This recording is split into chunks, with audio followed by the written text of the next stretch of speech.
र बालेन शाहलाई मेरो अनुरोध र अपिल के छ भने तपाईलाई धेरै मान्छेले भोट हाले, हाम्रै राजावादी 33-34 मान्छेले भोट हाल्यो तपाईलाई हैन। त्यो भावना तपाईले किन त्यसमा अध्ययन गर्नु पर्यो अलिकति। अब भोलि माओवादीले आन्दोलन गर्दाखेरि खै माओवादीको आन्दोलनमा त तपाईले केही तिराउनु भएन। प्रचण्डजीले त त्यत्रो फोहोर गरेन होला काठमाडौँमा, अनि प्रचण्डजीलाई त तपाईँले तिराउनु भएन। अनि तपाईँलाई एउटा कुरो के भन्न चाहन्छु भने प्रचण्डजीले फोहोर गरे भने भोलि माओवादीहरूले अनि तपाईँको चीन जाने हो माओ सेतुङलाई बुझाउन।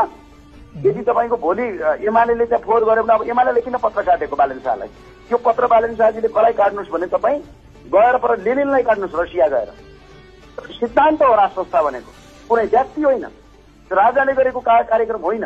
त्यो दुर्गा प्रसाईजी र त्यो जुन आन्दोलन परिचालन समितिले जुन गृह मन्त्रालयमा गएर काठमाडौँको सिडिओ कार्यालयमा गएर त्यो रेकर्ड हेरे हुन्छ।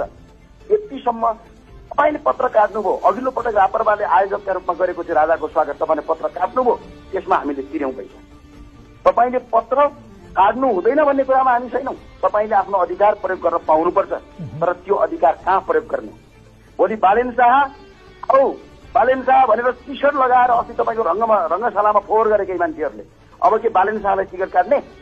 बालेन शाहको फोटो राखेर ट्रकहरू गुडिरहेछन्, बाटोमा धुलो उडाइराखेका छन्। अब के त्यो ट्रक ड्राइभरलाई छोडेर बालेन शाहलाई टिकट काट्ने हो? भोलि मेरो समर्थकहरूले काहीँ गर्लान् अनि